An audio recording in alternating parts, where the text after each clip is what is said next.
Hello guys, welcome to my channel MCQs का अड्डा। हम लोग लूसेंट ऑब्जेक्टिव जीके के इस चैप्टर में आज मौर्य उत्तरकाल से रिलेटेड क्वेश्चंस देखने वाले हैं। तो अगर आपने मौर्य उत्तरकाल पढ़ा हुआ है तो आप ना खुद से बनाइएगा सारे क्वेश्चंस को, कोशिश कीजिएगा खुद से बनाने का पहले, और कमेंट में बताइएगा खुद से कितने क्वेश्चन आपने बनाए हैं। और अगर आप पहली बार पढ़ रहे हैं तो मैं जैसे पढ़ा रही हूँ, समझा रही हूँ, तो अच्छे से समझेंगे, सुनेंगे, और फिर दूसरी बार जब आप रिवीजन करेंगे तो खुद से बनाएंगे, ठीक है। इससे पहले जो भी चैप्टर्स हमने पढ़े हुए हैं उन सबको आप लोग प्लेलिस्ट से जा कर के देख लीजिएगा। तो चलिए आज इस चैप्टर के क्वेश्चंस को स्टार्ट करते हैं। मौर्य उत्तरकाल। फर्स्ट क्वेश्चन है हमारा, अंतिम मौर्य सम्राट वृषद्रथ की हत्या करके सुंग वंश की स्थापना 185 ईसा पूर्व में किसने की थी? तो वृषद्रथ जो था वो अंतिम मौर्य सम्राट था, इसकी हत्या की थी पुष्यमित्र सूंग ने, और फिर सूंग वंश की स्थापना की थी। ये पुष्यमित्र सूंग था कौन? तो ये मौर्य सम्राट मतलब मौर्य सेनापति था, ठीक है। सेनापति थे, ये मौर्य सेना का सेनापति था, ठीक है। और इसने वृषद्रथ की हत्या करके सूंग वंश की स्थापना की। नेक्स्ट क्वेश्चन है, पुष्यमित्र सूंग मौर्य सम्राट वृषद्रथ की राजकीय सेना में किस पद पर आसीन था? सेनापति था। और लगभग सूंग वंश ने जो है, सूंग वंश की जब इसने स्थापना की पुष्यमित्र सूंग ने, तो लगभग 112 वर्षों तक सूंग वंश ने जो है शासन किया था। नेक्स्ट है कि कण्व वंश का संस्थापक कौन था? कण्व वंश या कान वंश भी बोलते हैं, इसकी स्थापना किसके द्वारा की गई थी? तो कण्व वंश की जो स्थापना है ये वसुदेव के द्वारा की गई थी। वसुदेव ने सूंग वंश का अंतिम शासक था देवभूति, इसकी हत्या करके वसुदेव ने कण्व वंश की स्थापना की थी। नेक्स्ट है कि सातवाहन वंश का संस्थापक कौन था?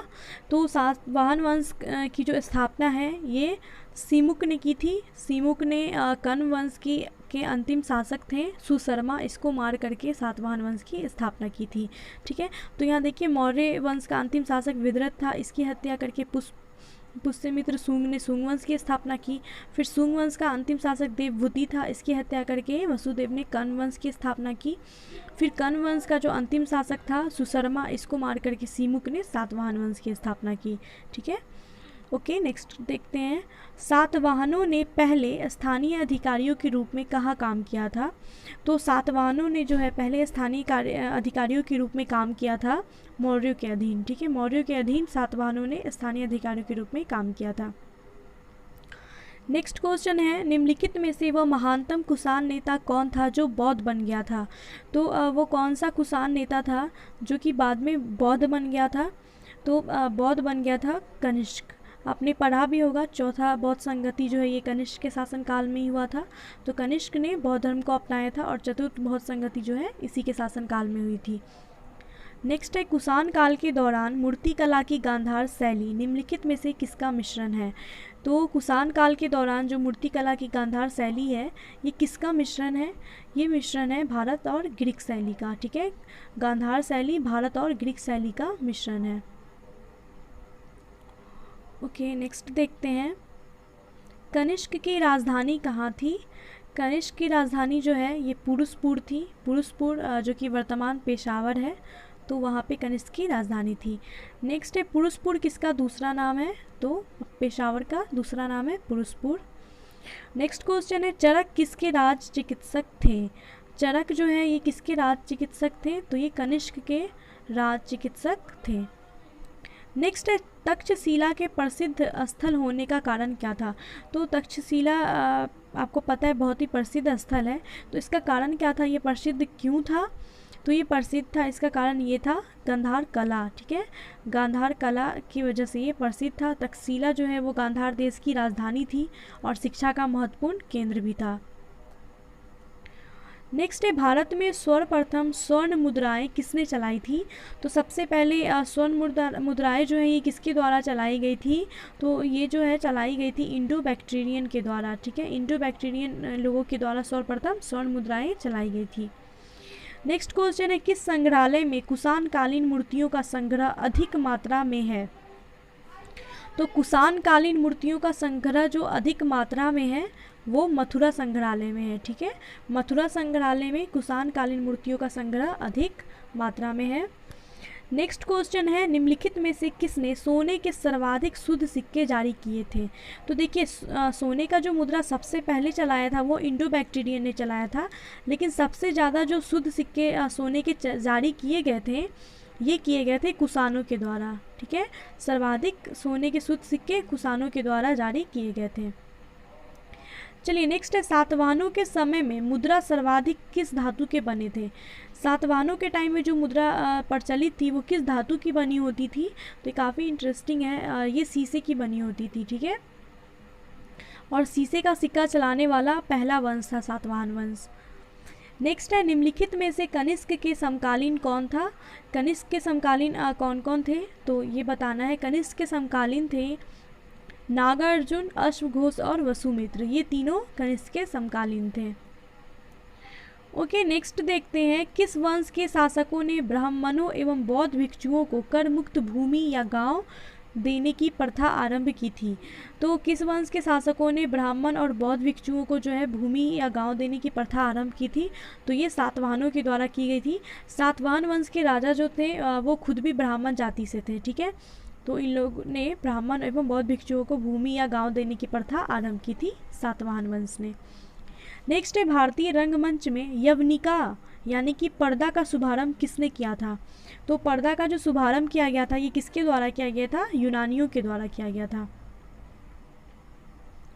नेक्स्ट है, भारतीयों के महान रेशम मार्ग किसने आरंभ कराए थे? भारतीयों के महान रेशम मार्ग जो है ये कनिष्क ने आरंभ कराए थे। नेक्स्ट है, निम्नलिखित में से किसने बड़े पैमाने पर स्वर्ण मुद्राएं चलाई थी? तो हमने पढ़ा था सबसे पहली बार जो स्वर्ण मुद्रा चलाई गई थी इंडो बैक्टीरियन के द्वारा, और सर्वाधिक शुद्ध सोने जो जारी किए गए थे वो कुषाणों के द्वारा किए गए थे। और यहाँ जो क्वेश्चन है स्वर्ण मुद्राएं जो है बड़े पैमाने पर किसके द्वारा चलाई गई थी? तो ये भी कुषाणों के ही द्वारा चलाई गई थी। चलिए नेक्स्ट है, चरक और नागा अर्जुन किसके दरबार की शोभा थे? तो हमने पढ़ा कि नागा अर्जुन जो था वो कनिष्क का समकालीन था और चरक जो था ये कनिष्क के चिकित्सक थे। ठीक है, तो ये दोनों किसकी दरबार की शोभा बढ़ाते थे? कनिष्क की। चलिए नेक्स्ट है, शक संवत का प्रारंभ किस सम्राट के शासनकाल में 78 ईस्वी से हुआ था? 78 ईस्वी से हुआ था। शक संवत का जो प्रारंभ है ये किस सम्राट के शासनकाल से हुआ था? शक संवत जो है ये प्रारंभ हुआ था कनिष्क के शासनकाल से, और शक संवत जो है ये भारत का राष्ट्रीय कैलेंडर है, ये भी याद रखेंगे। देखिए ये क्वेश्चन कितनी बार पूछा गया है, अभी भी एग्जाम्स में पूछा जाता है। नेक्स्ट है, तक्षशिला विश्वविद्यालय स्थित था। तक्षशिला विश्वविद्यालय कहाँ स्थित था? ये पाकिस्तान में स्थित था, मतलब पाकिस्तान के रावलपिंडी से 18 किलोमीटर मतलब मील उत्तर की ओर ये स्थित था तक्षशिला। ठीक है, और ये कहा जाता है कि जिस नगर में तक्षशिला विश्वविद्यालय था उसके बारे में ये कहा जाता है कि श्री राम के भाई भरत के पुत्र थे तक्ष, उसने ही इस नगर की स्थापना की थी और इसका नाम तक्षशिला पड़ा था उस नगर का नाम। ठीक है, नेक्स्ट है, प्राचीन काल में कलिंग का महान शासक कौन था? कलिंग का महान शासक कौन था? तो कलिंग का जो महान शासक था वो राजा खारवेल थे। नेक्स्ट है, कुषाण काल में सबसे अधिक विकास किस क्षेत्र में हुआ था? तो कुषाणों के टाइम में जो सबसे अधिक विकास हुआ था वो वास्तुकला का विकास हुआ था। नेक्स्ट है, सातवाहनों ने आरंभिक दिनों में अपना शासन कहाँ किया था? आरंभिक दिनों में सातवाहनों ने जो अपना शासन किया था वो महाराष्ट्र में किया था। ठीक है, सातवाहनों का केंद्र बिंदु जो है वो महाराष्ट्र में प्रतिष्ठान नामक स्थान था, वहाँ पे था। नेक्स्ट है, सातवाहन राज्य की राजधानी कहाँ थी? तो ये प्रतिष्ठान थी इनकी राजधानी। नेक्स्ट है, निम्नलिखित में से कौन सा अभिलेख कलिंग नरेश खारवेल से संबंधित है? तो कलिंग नरेश खारवेल से संबंधित कौन सा अभिलेख है? तो ये हाथी गुम्फा अभिलेख कलिंग नरेश खारवेल से संबंधित है। नेक्स्ट है, किस सातवाहन नरेश ने गाथा सप्तशती नामक महत्वपूर्ण कृति की रचना की? तो कौन से वो सातवाहन नरेश थे जिसने गाथा सप्तशती नामक महत्वपूर्ण कृति की रचना की? तो गाथा सप्तशती की रचना जो है ये की गई हाल के द्वारा। ठीक है, हाल नाम था नरेश का, उन्होंने ही इसकी रचना की थी। नेक्स्ट है, सातवाहन शासकों की राजकीय भाषा क्या थी? तो इनकी राजकीय भाषा प्राकृत थी। नेक्स्ट है निम्नलिखित राजवंशों पर विचार कीजिए और इन राजवंशों का सही कालानुक्रम क्या है वो बताना है। तो सबसे पहले जो थे वो सुंग वंश आए। सुंग वंश का काल क्या है 178 ईसा पूर्व से 75 ईसा पूर्व तक। उसके बाद सातवाहन वंश है। सातवाहन वंश का काल है 60 ईसा पूर्व से 240 ईस्वी। फिर गुप्त वंश आता है। गुप्त वंश का काल 275 ईस्वी है। और फिर चोल वंश आता है 9वीं सदी से 12वीं सदी तक। तो सबसे पहले सुंग वंश है। तो देखिए 3 कहाँ पे पहले, ऑप्शन डी हमारा राइट हो जाएगा। नेक्स्ट है मौर्य साम्राज्य के ध्वंस के पश्चात कई आक्रमणों की श्रृंखला रही। भारत पर सबसे पहले आक्रमण किसने किया था? तो भारत पर सबसे पहले जो आक्रमण किया गया था ये बैक्टीरियन ग्रीक के द्वारा किया गया था। इनको ही यूनानी या यवन या इंडो ग्रीक, हिंदू यूनानी, ये सब इन्हीं को बोला जाता है। तो सबसे जो पहला आक्रमण किया था यूनानियों ने किया था, बैक्टीरियन ग्रीक ने। इंडो ग्रीक भी बोलते हैं इनको, हिंद यूनानी भी बोलते हैं। नेक्स्ट है सूची 1 को सूची 2 से सुमेलित करना है। शासक हैं और इधर उपाधि है, ठीक है। किस शासक को कौन सी उपाधि दी गई थी वो बताना है।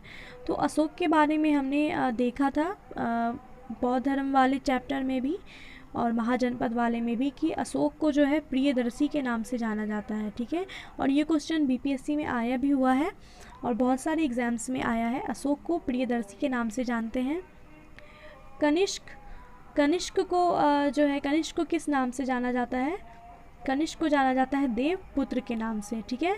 और राजा खारवेल को जाना जाता है कलिंग चक्रवर्ती के नाम से। ये कलिंग के राजा थे ना खारवेल। कुमारगुप्त को जाना जाता है महेंद्रादित्य के नाम से, ठीक है। सो ऑप्शंस मिलाते हैं। ए का 5, देखिए ए का 5 है और बी का 4 है। बी का 4 देवपुत्र, कनिष्क देवपुत्र, ओके। बी का 4। सी का 2 देखिए मिल रहा है सारा। और डी का 3 है, यहाँ से गलत हो जाता है। तो ऑप्शन डी हमारा राइट हो जाएगा। देखिए आप कितना सेम था, है ना। इसलिए सारे नाम याद रहते तभी ये बन पाएगा ये क्वेश्चन। इस टाइप के क्वेश्चंस आते हैं, इसलिए सारे पॉइंट्स याद रखने ज़रूरी हैं। नेक्स्ट है विक्रम संवत कब से प्रारंभ हुआ? विक्रम संवत जो है ये प्रारंभ हुआ 58 ईसा पूर्व से। ओके नेक्स्ट है ये मिलान करने वाला आ गया। सूची 1 सूची 2, इधर संवत है और समय है। कौन सा संवत किस समय में चला था? तो देखिए विक्रम संवत कब चला था? 58 ईसा पूर्व में। शक संवत भी हमने पढ़ा 78 ईसा पूर्व। गुप्त संवत जो है, गुप्त संवत चला था 320 ईस्वी में। और कली संवत चला था 102 ईसा पूर्व में। ये मिसप्रिंट है। तो ऑप्शंस ए का 4, बी का 3 एंड डी का, सी का 2 और डी का 1। ऑप्शन डी हमारा राइट हो जाएगा। नेक्स्ट है मौर्यों के बाद दक्षिण भारत में सबसे प्रभावशाली राज्य कौन था? तो मौर्यों के बाद जो दक्षिण भारत में सबसे प्रभावशाली राज्य था वो सातवाहन था। नेक्स्ट है बुद्ध की खड़ी प्रतिमा निम्न में से किस काल में बनाई गई थी? तो बुद्ध की जो प्रतिमा है, खड़ी प्रतिमा बनाई गई थी, ये किसके काल में बनाई गई थी?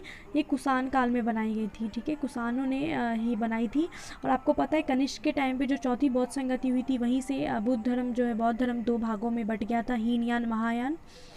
तो उसी टाइम पे बुद्ध की प्रतिमा भी बनाई गई थी, ठीक है, कुषाणों के टाइम पे। चलिए नेक्स्ट है कि सूंग वंश के बाद किस वंश ने भारत पर राज किया? सूंग वंश के बाद कौन सा वंश आया था? कर्ण वंश आया था। हमने स्टार्टिंग में ही देखा था। सूंग वंश के अंतिम शासक देवभूति की हत्या करके वसुदेव ने कर्ण वंश की स्थापना की थी। नेक्स्ट है किस चीनी जनरल ने कनिष्क को हराया था? तो कनिष्क की जो है लड़ाई हुई थी किस चीनी जनरल के साथ जिसने कनिष्क को हरा दिया था? तो वो पेन चाओ थे, ठीक है। पेन चाओ ने कनिष्क को हराया था। नेक्स्ट है उत्तरी तथा उत्तरी पश्चिमी भारत में सर्वाधिक संख्या में तांबे के सिक्कों को जारी किया था।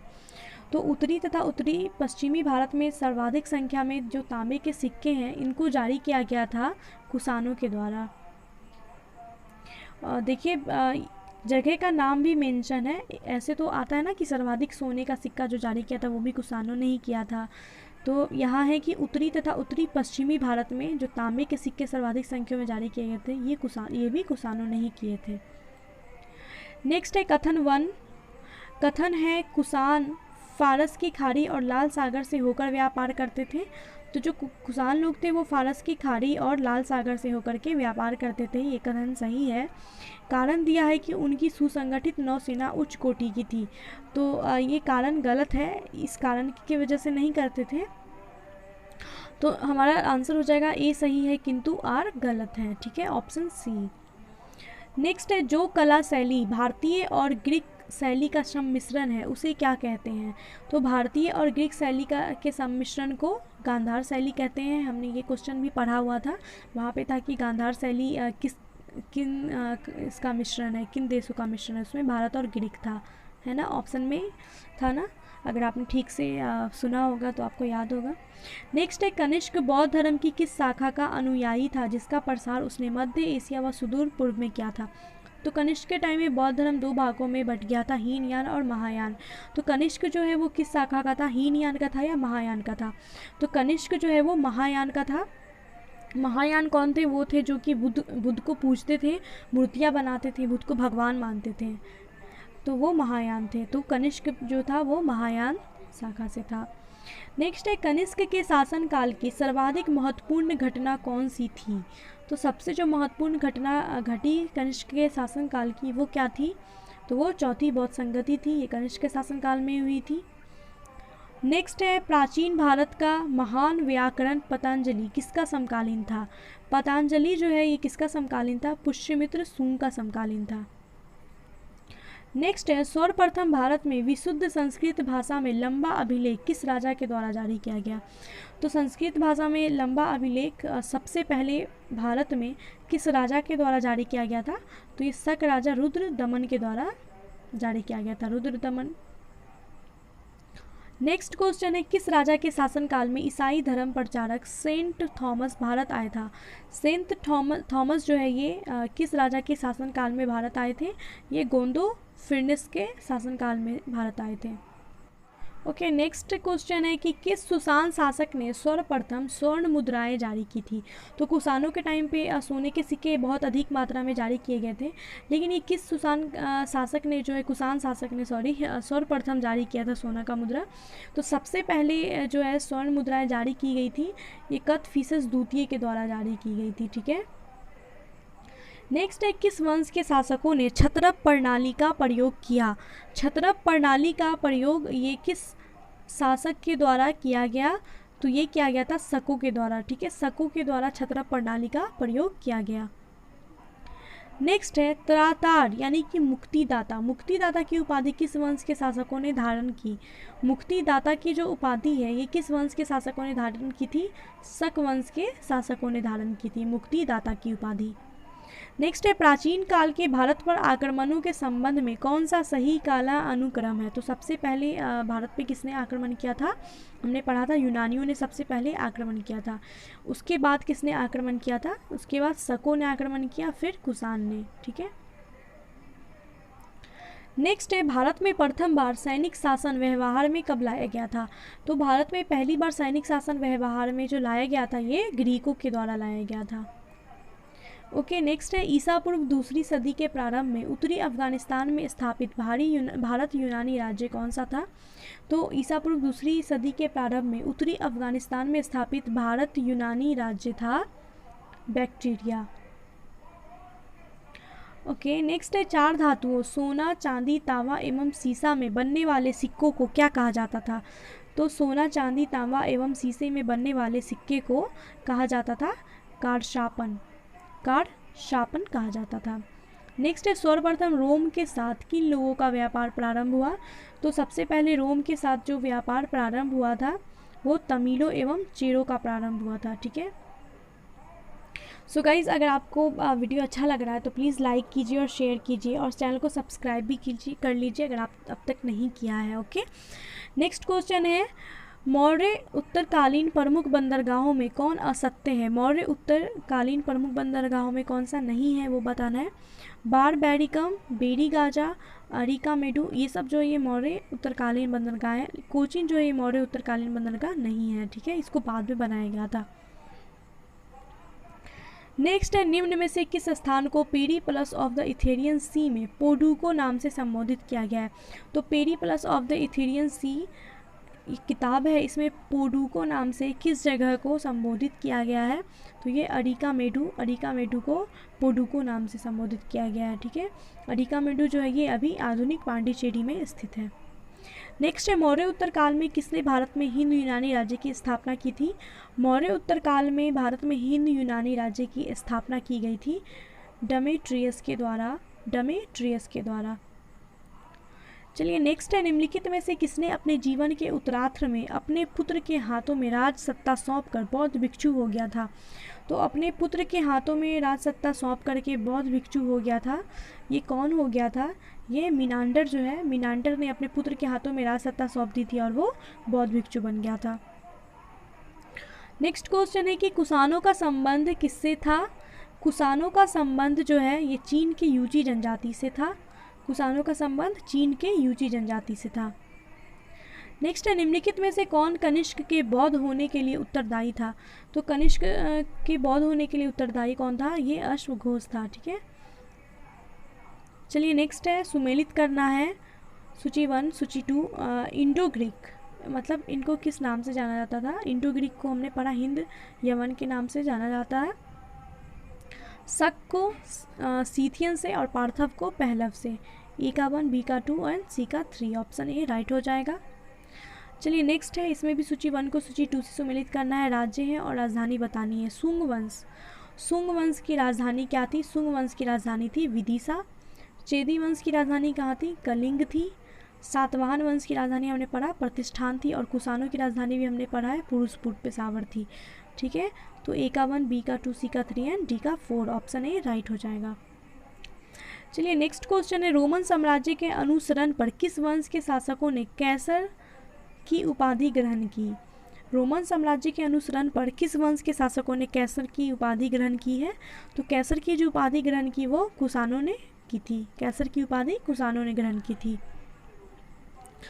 नेक्स्ट है, निम्नलिखित में से किसका निर्माण सुंग काल में हुआ? सुंग काल में किसका निर्माण हुआ? तो भरहुत का स्तूप, सांची की स्तूप और भाजा स्तूप, इन तीनों जो है इन तीनों का निर्माण सुंग काल में हुआ। इसका आंसर हो जाएगा उपर्युक्त सभी। चलिए नेक्स्ट क्वेश्चन है, सातवाहन नरेश हाल के समकालीन गूणाढ्य ने किस प्राकृत ग्रंथ की रचना की? तो सातवाहन नरेश हाल के बारे में हमने देखा था ना। सातवाहन नरेश हाल के समकालीन गूणाढ्य ने किस प्राकृत ग्रंथ की रचना की थी? तो गूणाढ्य ने जो है किस प्राकृत ग्रंथ की रचना की थी? वृत्त कथा की रचना गूणाढ्य ने की थी। नेक्स्ट है, निम्नलिखित कथनों पर विचार कीजिए। सातवाहन शासक बौद्धों पर अत्याचार करते थे, गलत कथन है ये। पुष्यमित्र सूंग बौद्धों को संरक्षण देते थे। पुष्यमित्र सूंग जो है ये बौद्धों को संरक्षण देते थे, ये भी कथन गलत है, वो बौद्धों को संरक्षण नहीं देते थे। बोधगया में शशांक ने बोधि वृक्ष को काट दिया था, ये कथन बिल्कुल सही है। बोधगया में जो बोधि वृक्ष थी उसको शशांक ने पहले तो जड़ से उखाड़ने का प्रयास किया, लेकिन वो उखड़ नहीं पाया तो उसने काट दिया था और फिर जड़ को जला दिया था। लेकिन वहाँ से एक पेड़ निकला था जो कि तीसरी पीढ़ी का माना जाता है, तो इसको काटा था शशांक ने। ठीक है, तो हमें बताना है कि कौन सा कथन सही है। तो केवल 3 सही है, ऑप्शन डी राइट हो जाएगा।